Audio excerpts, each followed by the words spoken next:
Our next speaker will be introduced by an old friend, Dave Stevens, man about town, and the man who discovered this gentleman at one of the Freeland conferences.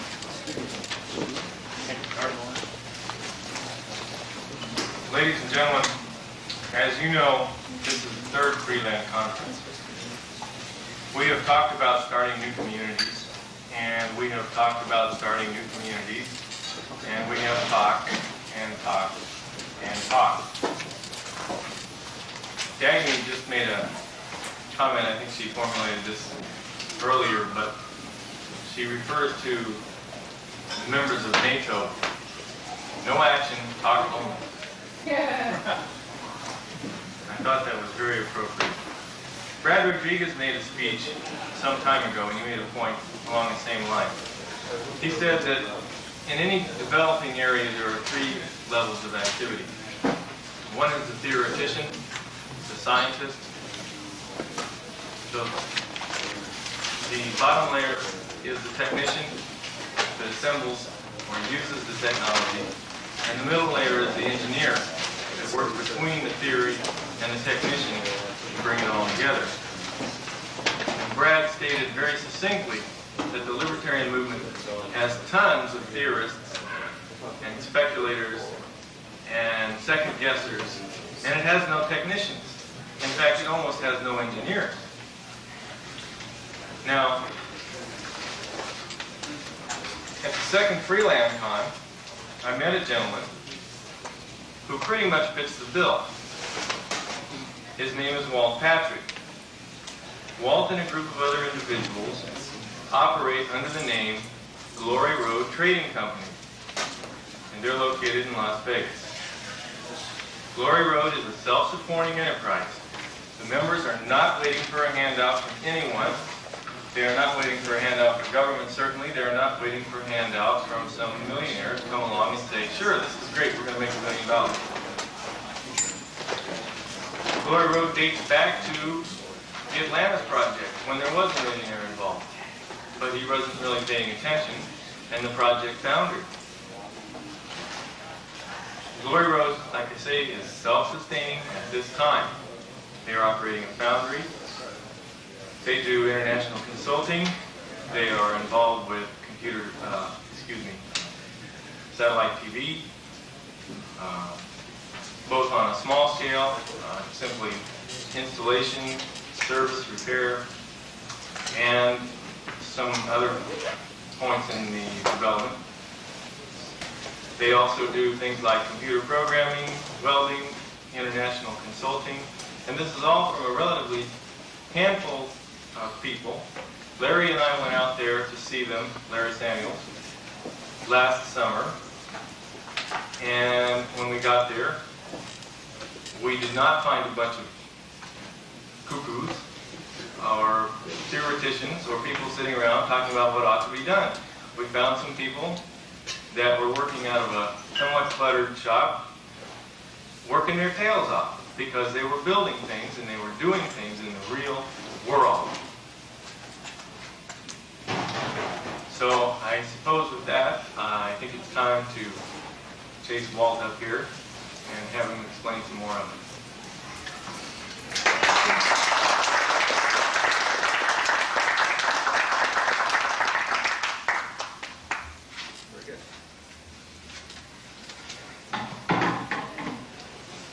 There's a slight error in the introductory in the program regarding myself.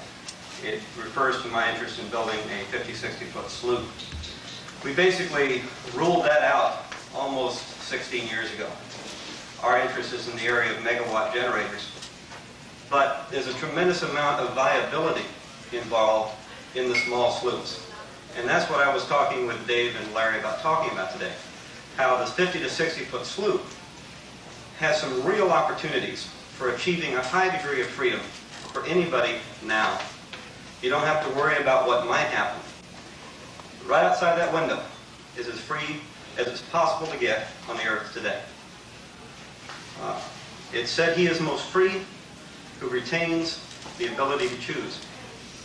And a 50-foot sloop can give you an awful lot of ability to choose. You can look at it as a variable moat in your backyard. If you want 10 foot of water between you and the state, fine. If you want 10 miles, fine. Johnny Carson says, when it hits the fan, how come so much land's on me? Well, conditions are never the same in multiple different places. It's the saying in West Virginia that they didn't have a depression in the 30s. It wasn't a lot worse in the 30s in West Virginia than it was in the 20s. It all looked pretty much the same to them. Throughout the world during the middle of World War II, there are many areas that were relatively tranquil, that people could go about their business fairly freely. Of course, there's also the fellow in 35 who decided to get away from it all and move to Guadalcanal. So you have to preserve your options. A 50-foot sloop is a viable structure for a couple or for 4 people. It's a vessel that is not out of the reach, financially out of the reach of the average couple.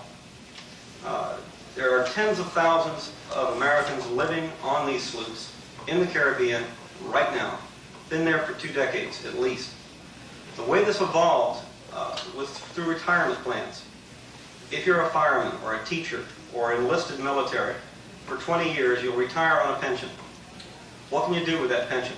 You can starve to death almost anywhere you want to starve in this country on a military pension.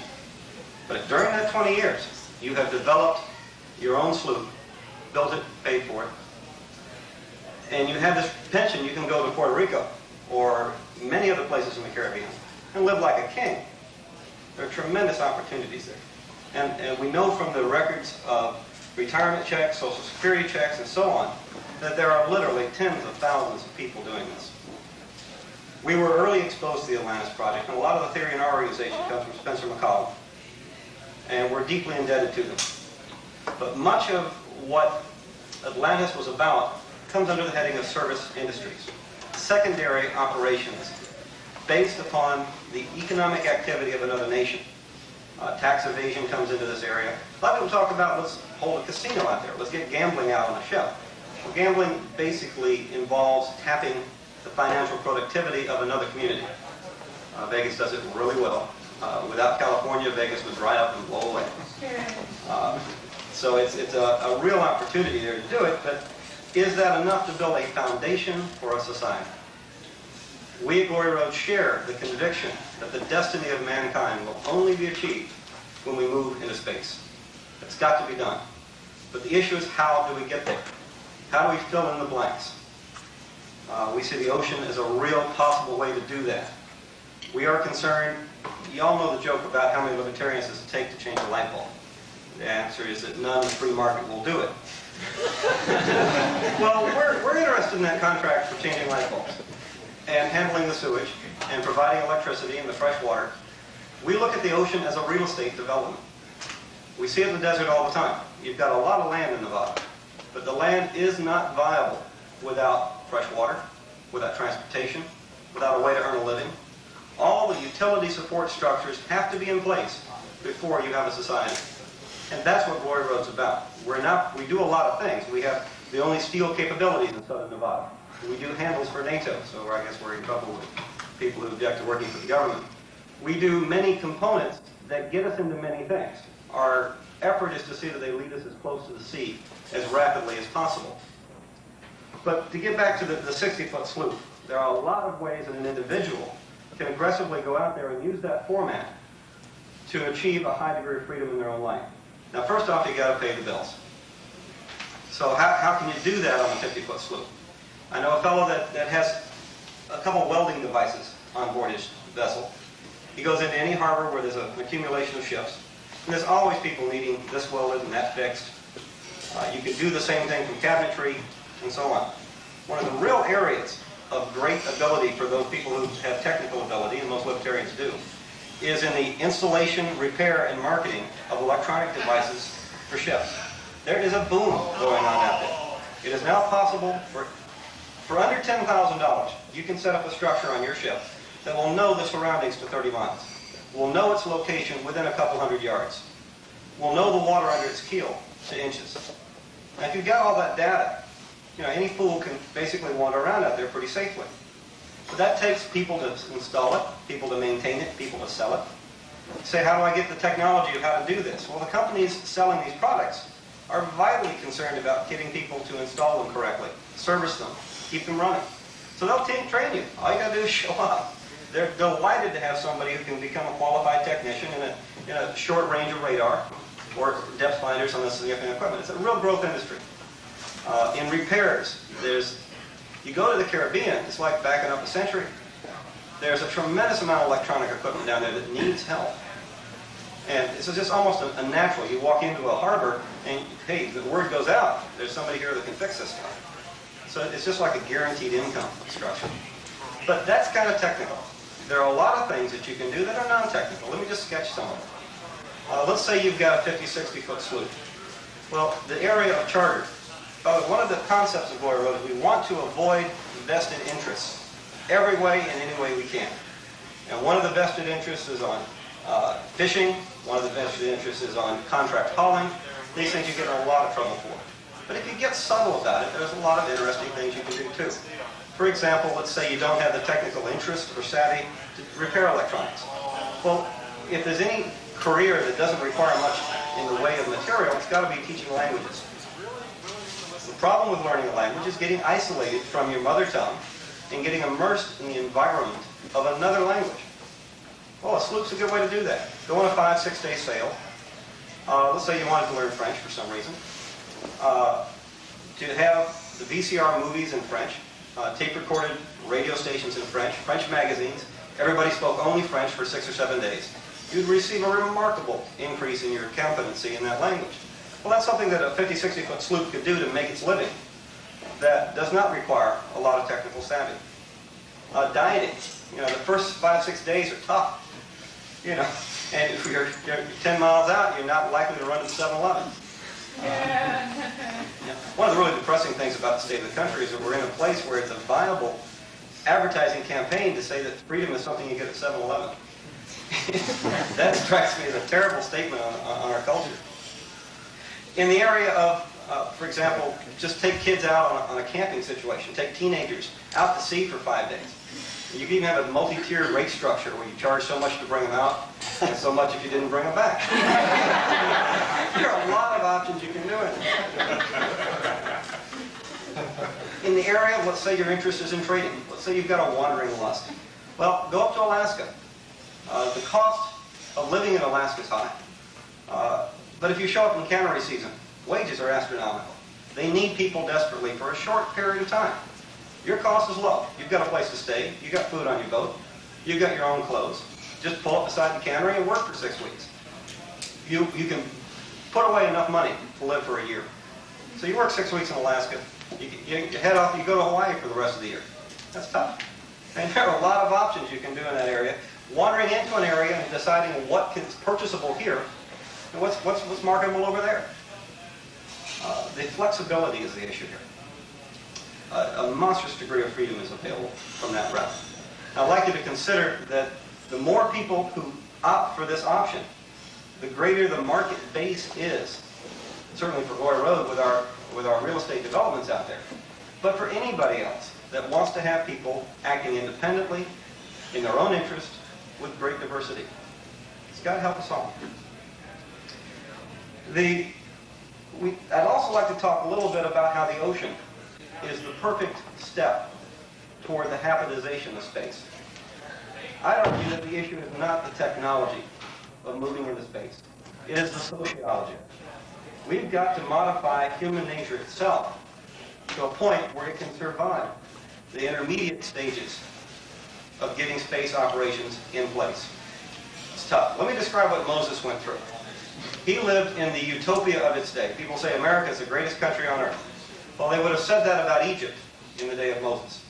It was the forefront of technology, military might, and culture. Across the board, it was the place to be. Well, here's Moses taking a group of people who've never been responsible for themselves in living memory out into the desert. How are they going to survive? His answer was they didn't. Moses took them out there until they all died. Now his children, their children, then went on into the land of Canaan. I'm not trying to make a religious case, but I'm pointing out that that's one solution to getting people to become self-responsible. It's a pretty tough one. It's also hard to recruit people to go out to the desert to die. One of our concerns at Glory Road is we don't want to do for the future of freedom what Jim Jones did for Kool-Aid. Big believers in take little bites and chew real hard. The Master Heinlein says, when faced with a problem that you don't know how to solve, do any part of it you do understand. Then go back and look at it again. I'd like to share a quote with you from Heinlein. We consider ourselves Heinlein's bastards. He makes the point that he's writing all this wonderful stuff, showing options, but he disowns it. He says, I'm doing this for the money. Hope y'all enjoy the books. If you choose to do it, the price is on your head. And we think that's fair. You know, so we're really excited about Heinlein. Our name, Glory Road, comes from one of his books, as you probably can guess. It's also one of those phrases we kept running into. But we take responsibility in our own heads. We are certainly interested in giving credit to the man that set up a lot of the conceptuality that we're dealing with. Glory Road is also an extended family. You might consider Moon as the harsh mistress on that. There are many things where Heinlein comes in, speaks to us very deeply. I'd like to read you a quote from Fear No Evil, one of his books, in which the two main characters of the book are looking out from a hotel room in Hawaii and looking at all the ships in the harbor. It takes money to drop out by water, but people do. Millions have. Nobody knows how many because it's been subject to an exemption for years. The government does not want attention called to it. But take those yachts below us. I'll bet that at least 1 out of 10 has registration papers for some flag of convenience, and the owner's passport is as phony as can be.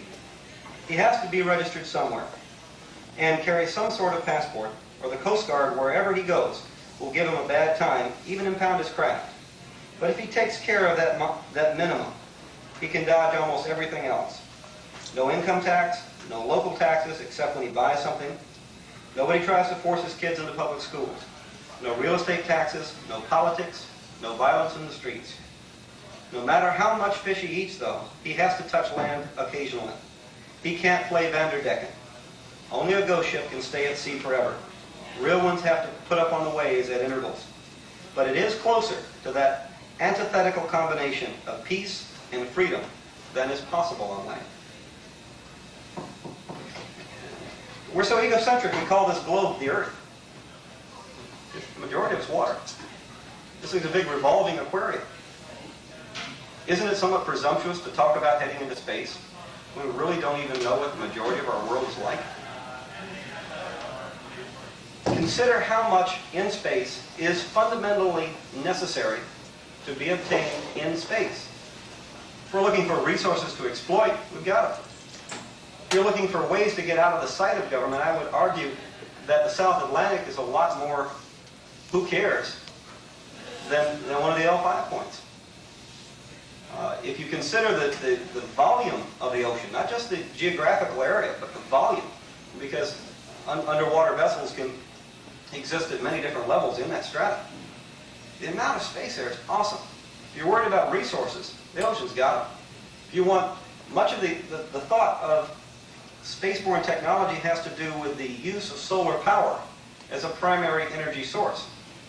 Well, the ocean is a monstrous solar energy collector. The currents underway in the ocean can be tapped using existing technology. Marco Polo saw one of our ships on the Yangtze River during his travels. We're not talking new stuff here. But there are tremendous new opportunities to make it more viable. We don't have to do it the old way. But it's something that's been going on for a long time. Anchor a paddle wheel steamer in a river. And those paddle wheels will start running backwards. If you want to stop them, you better have a lot of power to stop them. A lot of energy there. That's a very crude example. But the energy's there. And it's not just the energy that's the issue here. Pamaskote Bay in Maine has a tidal flow that is so powerful that with even government-type figuring, they know they can generate energy there efficiently. Trouble is the sociology. Hoover Dam sells electricity for 5 mils a kilowatt. Just as NASA's having the double of a time with justifying its launches costs. The dams are having a hard time doing it, but they're doing it. It's awful hard to compete with selling electricity when the majority of the electricity in this area comes from that kind of a cost base. That makes it awfully tough to get into the alternative energy business. If you in a situation where you can use the energy where it is at a retail price, then bingo. Now you're making money. So you have a situation where you can bring in not just the energy generating capabilities, but a support network to allow that to be sold to people as a valuable commodity. Now you're getting to the point where the thing's going to get off the ground. None of these things work in a singular manner. It's all got to go together. The world is incredibly complex. Human interactions are incredibly complex. And we've got to respect that. We've got to deal with it, presuming it's going to be a complex situation. The ocean is a powerful judgmental device. Who decides who goes into space? It's a toughie. I'm uncomfortable with turning that over to a government choice. The ocean is a way to do that without having to get somebody involved. The Navy is a lot nicer service to be in than the Army generally, because they've got a reality to deal with. You can die real good in the Navy in peacetime in a storm. The Army's got to march into a swamp or something, but basically they can get by. But the Navy has a reality to deal with day in and day out that kind of limits the fools. The ocean doesn't tolerate fools very well. One of the problems is how is that group of ships, group of settlements at sea, going to be structured? Well, the sea has a natural tendency to disperse the people involved in it. It's awful hard to develop an authoritative structure on a bunch of ships. One of our favorite sayings is describing something as a lizard drill. You can imagine a drill instructor trying to march a group of lizards across a parade ground. With lizards going in every which direction, it often seems that bringing these things together is a lizard drill. Well, a bunch of people in ships that can pick up anchor are going to be awfully hard to exploit unless you do it in a way that is attractive to them and that they voluntarily participate in. So that there's a predisposition to consensual structuring on board the oceans. It's an important point. People talk about, let's get an island, let's get an island. Islands are tough. First off, they have a political impact. Governments get real upset about them. You consider the square footage cost of an island versus square footage cost even in the Los Angeles basin, which is awfully expensive real estate. The cost of an island is very high. But if you have an island, you're only going to survive in an ongoing sense if you've got trade. To have trades, you've got to have ships. If you've got the right ships, you don't need an island. So it's a wasting of resources and a wasting of focus. The right vessels can survive indefinitely out there. And remember, we're not talking about ships that go from A to B. Thorwood's talking about basically stationary vessels, utilizing the energy flowing by the hulls in a half dozen fairly simple, straightforward manners. I can show you from 1906 patent on the ship design that we're working on. Didn't work very well. But they were using leather belting. We're not using leather belting now. We're using polyester belting. We're using belts that do not degrade in seawater anything like leather did. They're using steel. We use stainless. There's so many opportunities for using modern materials and control systems. This is the major issue. One of the things that got us into home satellite TV. We do in-house programming and design. We cut our own circuit boards for microprocessor control systems. A ship today is going to be a floating robot. But what they had in the days of sail, they required an awful lot of people to run up and down the lines to play with things. Today you can do that by control systems. The viability of the ocean as a workplace is greatly changed by the microprocessor. How many warm bodies do you want to have in your society? Microprocessors are the only ways of getting away from the warm body quotient to any degree at all. One of the problems with taking over an existing island, if it's worthwhile, there's already somebody living there. You wind up with some real indigenous problems in a welfare context on most of these backward islands that you look at. I know, man, you're coming in to build this thing on our island. What is the benefit for the people? How do you deal with that? You know, you're stuck with a welfare context from the ground up. At sea, you don't have that.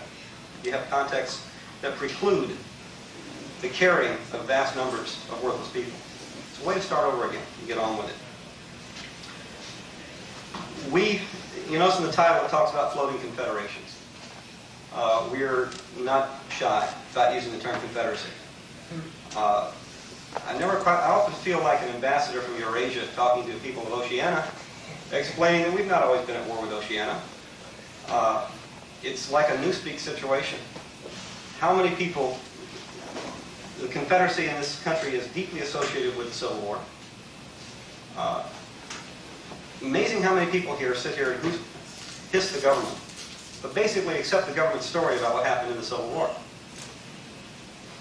You know, we're talking about the government trying to tell you that they spent the modern equivalent of $100 billion, shed the blood of 1 million people to raise the quality of life for blacks in the South. Now, if you can buy that, I've got some great land in Florida that you'd be interested in. But it's amazing how many people buy it hook, line, and sinker. Confederacy does not stem from the Civil War. It stems from Roman times. The root words are fideris. Fideris means faith in a higher power. We break governments up conceptually in Glory Road into these two categories, fideris and confederis. Fideris means faith in a higher power. If your nation is based upon faith in a higher power, it's not something you and I can agree on. It simply is. It's above our understanding. It's above our interaction. If it's based on confederis, faith one in another, then you've got a situation you can deal with. Washington, Jefferson both referred to this confederacy in which we live. The concept of consensual government, that the just powers of government derive from the consent of the governed. That's confederacy. It's confederis, faith in each other. You get out to sea, you do have some problems, both with the weather and with pirating. You must be prepared to defend. Heinlein talks about the fellow who worked for the county, polishing and maintaining a big brass war cannon memorial. Hard-working fellow, thrifty fellow. He worked long and hard, saved his money. Eventually, he was able to buy his own cannon and go into business for himself. We can gripe about the government all we want. We hit 3 miles. We are the government. We don't have them to kick around anymore.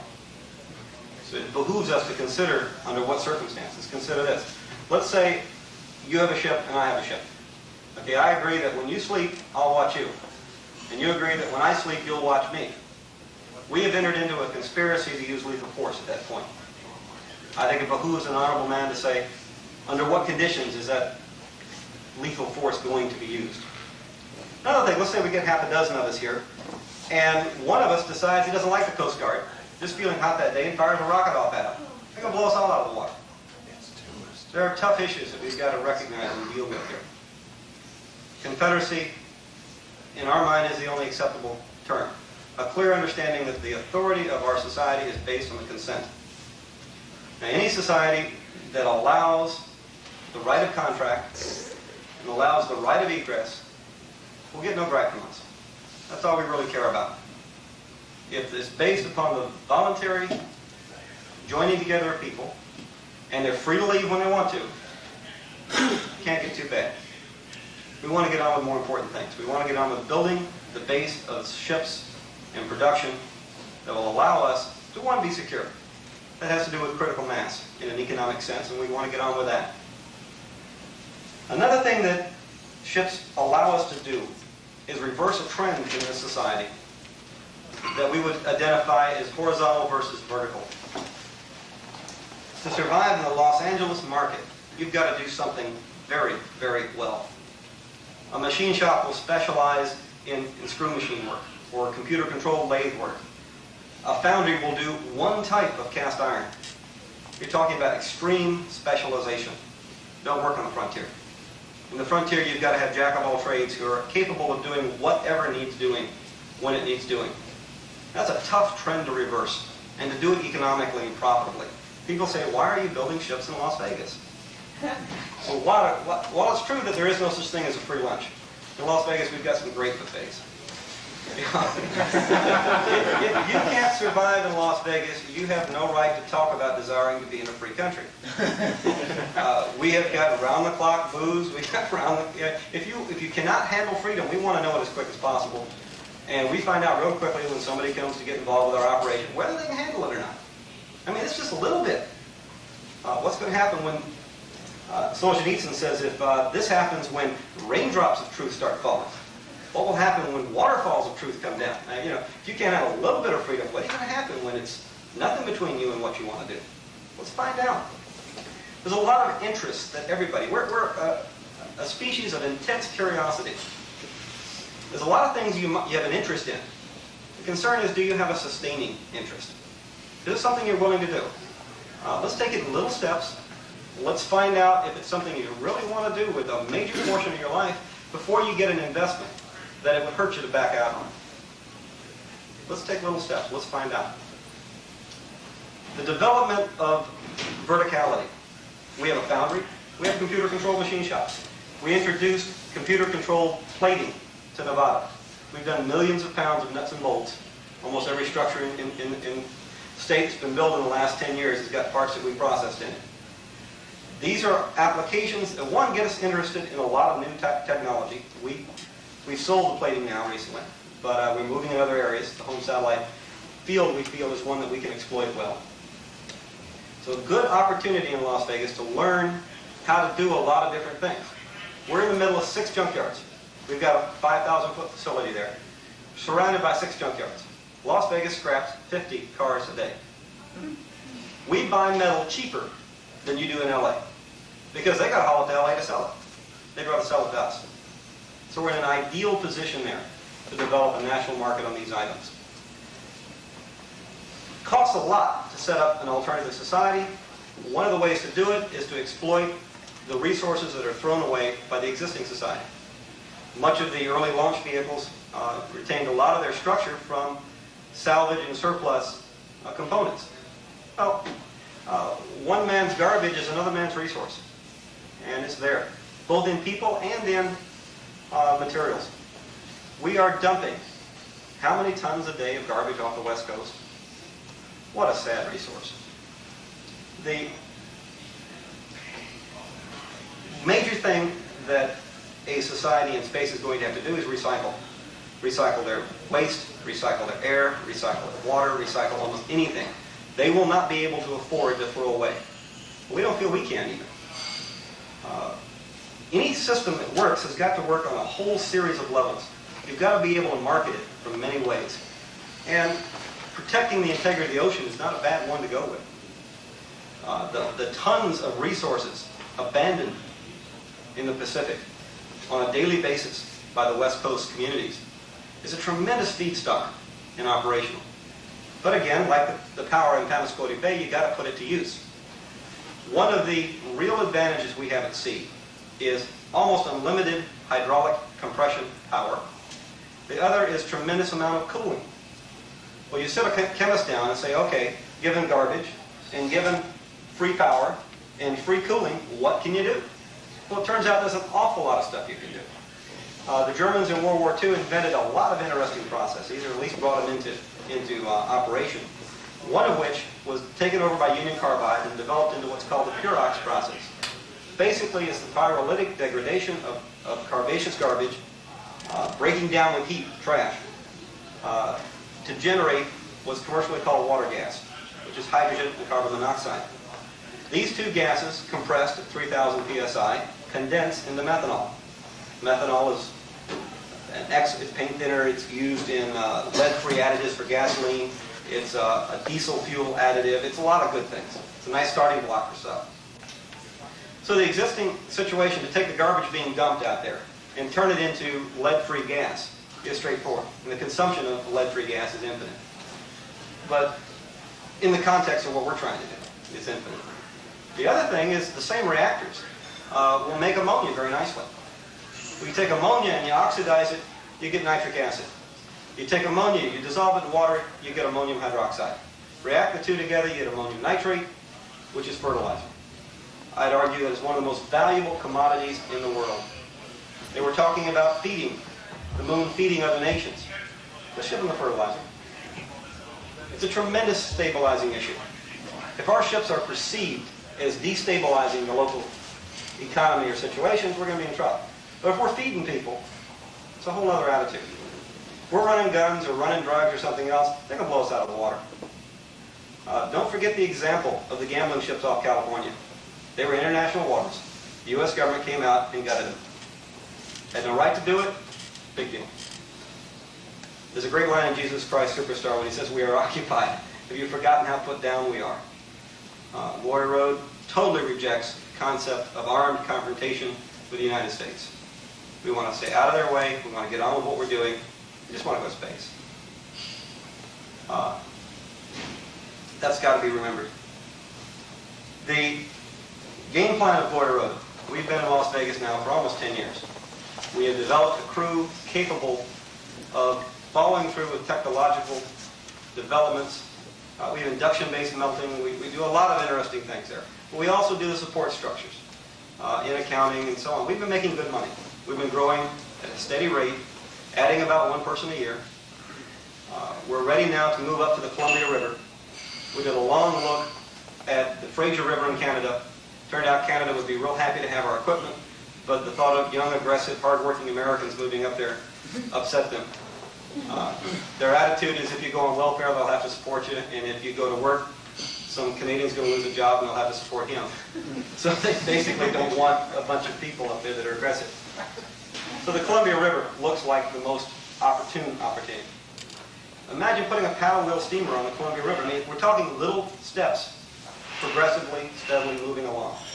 We're looking at 100 acres near the largest lumber mill on the Columbia River. Lumber mill means sawdust. Sawdust means methanol.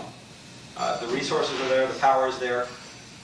Let's do it in fresh water, then we'll move on out to the ocean. That's the steps we're taking. Slow and straightforward. Need to review my notes, see if I really dropped off anything. Oh yeah, if we're looking at a ship at a basic in-house capital cost of around $1 million. We feel that we can put 100 ships out there at $100 million. That will basically generate about $1 million, we feel, in income. I'd just like to point out that if you took an island and you put $100 million in capital growth on that island, generating $100 million in income on that island, you would have a focal point for an awful lot of world hostility from these governments that are concerned about, but if you're a bunch of crazy people with ships out of sight from each other, moving up and down the coast, they're not even going to notice it. So there's always a risk factor, but the factor is greatly, greatly reduced. And if it doesn't look good here, let's go to South America or somewhere. There's a lot of options out there. The use of trade to develop de facto recognition, I don't think should be to loss. If you're feeding a country, small country down there, and you're providing sizable amounts of product necessary for the sustaining of that society, they're going to de facto recognize you very quickly. Money is a real strong precursor to respect in the international scene. I'd point out, we did 6 man-months worth of consulting in Taiwan last year. And the concept of Confederate ships being the government in exile off the coast of the United States goes over real good in Taiwan. You don't have to go too far. Next time we cut armament for Taiwan, we may be able to get some more respect out of that. Let me go ahead and open it up to some questions here. I've tried to touch a bunch of them. It's somewhat hard to talk about something that's over 100 man-years down the road without, just sketching things. So let's have some ideas and some points that people like to get into. John Fresner in the back. If I may distinguish between financial independence and economic independence, that is independence through trade versus independence in being able to produce. Correct. Major difference. Yes. Have you developed your thinking to the point of considering whether economic independence at sea is practical? For example, have you considered the potential viability of agricultural ships? Well, we'll see. That's right now we're looking. Let me elaborate a little bit of our focus here, and then you can ask the question again if you want. We can buy tankers. Okay, I sail the Liberty tankers. That is essentially a 400,000 square foot building. It's a lot of space. You can buy them out of mothball now, $100,000 without a good working boiler, something of that nature. So you're talking about a skyscraper laid on its side. But what you need is the power to process the fresh water, the lights, the sewage, the things of these kinds. These are the units that we're working to put together. The floating utility plants, so that we can turn around and then lease out the freighter. You want 1,000 square feet for your, fine, go ahead and do it. We don't want to compete with you directly. We want to establish the viability of real estate at sea. That's our concern. you made the point that no ship can stay at sea except a ghost ship or something like that. The fly in this beautiful ointment that you're depicting is this need to dock every once in a while. That's obsolete. It's obsolete. You can get around it. You need to dock. Again, remember, our ships are not intended to go from A to B. They have that capability, but they don't make any money doing that. Our ships we can't, for our core ships, we have to use special designs developed by an engineering company in Vancouver through Lloyd's Bureau of Shipping. They look more like a dog sled than a ship because of the tremendous, every action is an equal opposite reaction. You're putting underwater turbines in the water. You have a load that basically winds up on the anchors. So you're talking about something that looks like a dog sled coming up to twin keels, twin anchoring systems, look like big monstrous horseshoe crabs that are self-powered to anchor to the bottom. There's a lot of questions in that. So when you get a barnacle load, it's very straightforward. Just simply go down and scrape the hull. You really don't have to go out. It's just that a merchant crew is not skilled and prepared to do such things. If you're anchored in 3 knots, which is 2 to 3 knots is the ideal current load for what we're interested in, you can go down there and scrub the side of the hull, or develop a little robotic device like a pool thing that wanders around the hull, scraping it. You can get away from it. Taking into fresh water, they fall off. Yeah. I used to live on a ship. Yeah, there are many options in that. It's not that much really of a problem. It's just that if we pull anchor, we don't make any money. Any other questions? I got the impression that living in the ocean, some people say at least, that it's very inhospitable. And you said that it doesn't tolerate fools. How bad is it to live there, like not just for a week, but for 10 years with storms? Well, it's not the love boat. Well, That's one other point. It's doable. It requires respect. That's more issue. If you don't respect it, it'll get you. We're interested, of course, in again, we don't want to do for the sea what Jonestown did with Kool-Aid. We don't want to lose a lot of people for obvious reasons. But if we're in a 2-knot current, there are excellent 6-knot currents. But it doesn't help us to get into higher knot currents from an engineering standpoint. If you're interested in engineering, I'd be happy to talk about it a little bit more. The point is, we want to mitigate that as much as possible.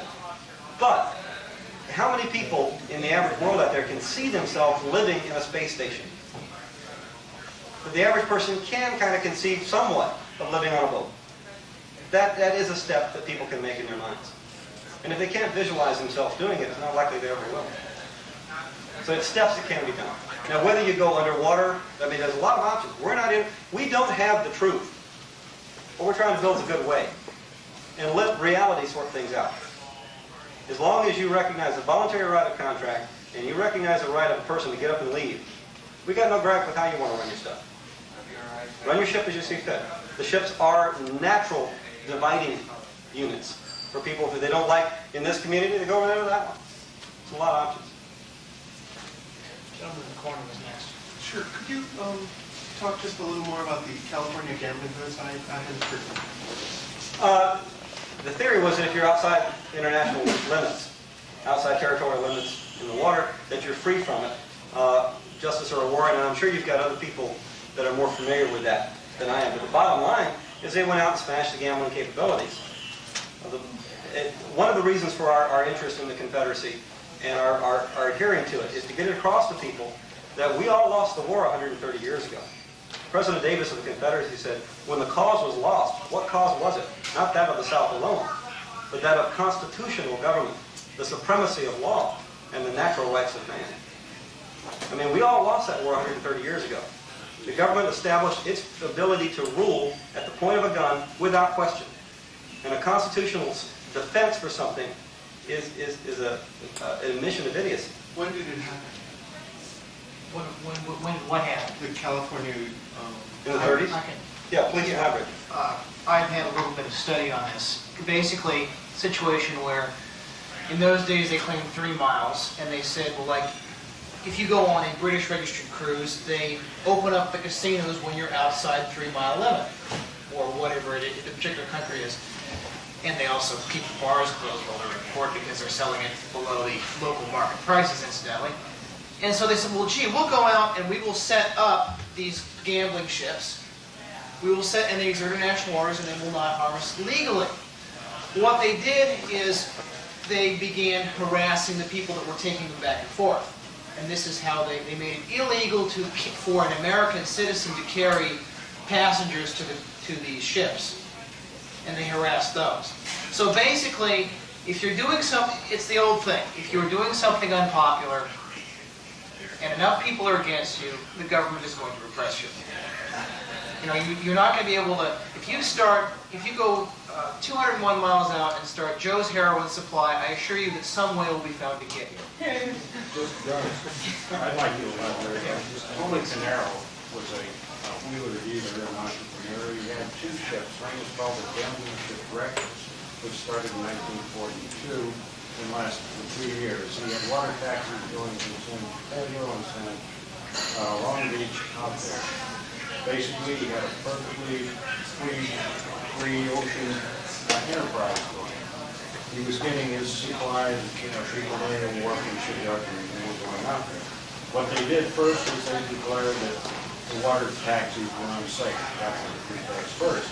The second thing is something happened out in one of the ships. There was a woman murdered or something. And on that pretext, they went out and investigated. How, I don't know. And then they got a footing and they found other things that they didn't like. And they said it was a registry and so forth. But basically, you're right. It was a pretext. After saying that the 3-mile limit is a limit of jurisdiction, they went out beyond it and extended it.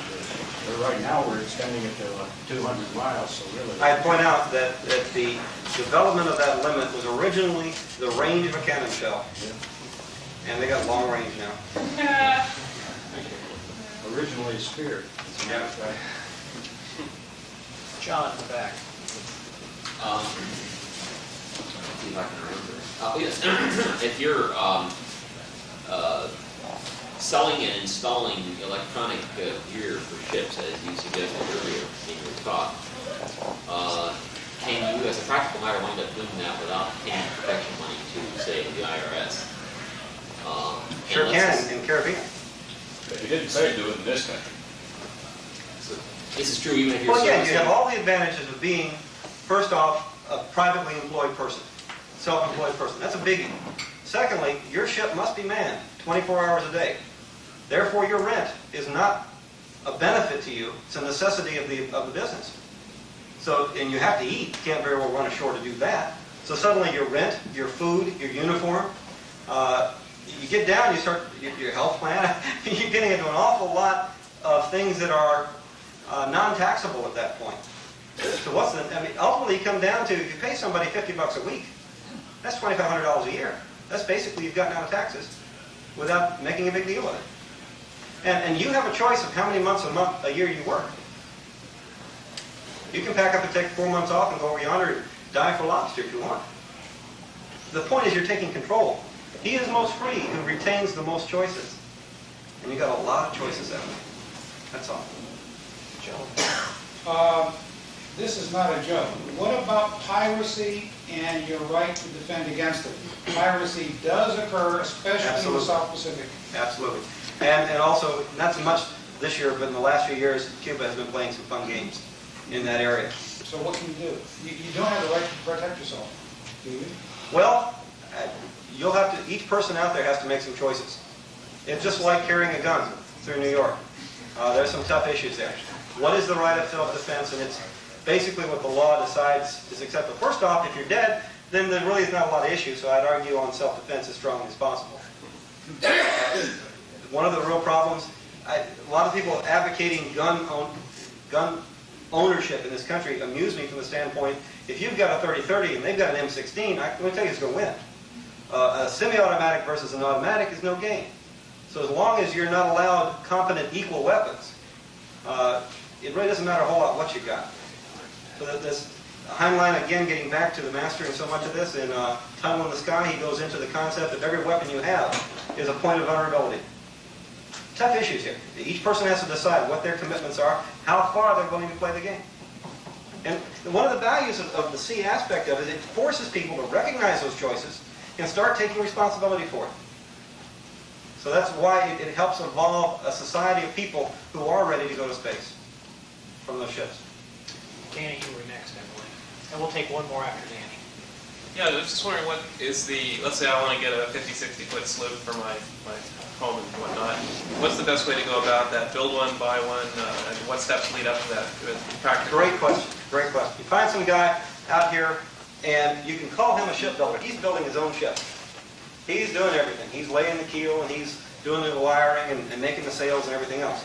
Go down here to a shipyard. You won't find a shipbuilder. You'll find a welder. You'll find a carpenter. You'll find an accountant. You'll find a whole lot of people who build a pretty good ship. You won't find a shipbuilder. So you get a lot of options. Basically, you refit. There's from the ferro cement areas. There's a lot of options in here, and a lot of it again is this whole idea of taking responsibility for your life, starting to make choices, and getting on with choosing what you want to do. Time frame, resources for money. If you've got the time, I'd recommend to build one because you'll know what you got. You can put more solid material into your vessel because you're not looking for a racing sloop here. You're looking for something that's going to get you safely from A to B and give you the most comfortable living. Comfort is on one end of the scale, performance is on the other. So there's a lot of issues that each person has to study. So if you want something to live into, there's a lot to say for building it. What kind of price, real quick, what do you talking? Realistic from 30,000 to 100. It's a good opportunity for you to get involved with taking an older vessel that doesn't have the modern snappy lines and refitting it. One more question up front. Realistically, countries have their import-export laws, and granted, well, some products you can manufacture or ship and sell them to certain countries. This would not be true over a large spectrum of products. And once you, for instance, if you decided to go into New Zealand and you had a factory ship that would take milk and process it into dried milk products, I can see you moving into Auckland Bay and buying milk and starting to reduce it down to the dried milk process. But once you laid there for 30 days, you'd have the New Zealand government on your back wanting some taxes on it. A lot of games. And you'd have a fight from the time you started till the time you decided to quit. Right. Our interest is in manufacturing of the very raw industrial. There's 34 different things you can manufacture out of the ocean without ever touching land. There's a lot of industrial concepts. They're the cleanest play. They're a clean play. You're talking about a play that has to be respected. But there's a lot of areas outside the limits. You have to be very careful where you go and how you do this thing. No doubt about it. Well, say you were flying the American flag. Never. Okay. Well, I'm just using that as an example. You're flying the American flag, and any import-export laws that apply to the United States would apply to the particular country. You're exactly right. You're exactly right. There's a lot of stuff to look at each step along the way. We're interested in the most basic raw materials that we can sell. If I sell 10 drums of methanol to Haiti, I'm going to get the less than truckload price delivered. I'm not going to get the world spot price. I'm going to get the price at the dock at Haiti. Now, I made it 20 miles offshore. There's some great opportunities in the Caribbean. Caribbean has two types of islands. You've got watershed islands and the ones that are so low that they don't have fresh water. The land is brackish and it won't support vegetables. Well, Grand Cayman has a plane load, a jet load of strawberries and tomatoes and lettuce brought in a day. Well, you can take that big tanker and convert it into a big geoponic greenhouse out there and produce the food in the farm ship concept and bring it in. It has a lot to do with what you're trying to make in the local politics. I have this fantasy of my dream horror movie would be the Libertarians Meet the Teamsters. You've got to watch it very carefully. We've got to tread between the established interests. In the ocean, at least we're out of sight. We have that option. Thank you all.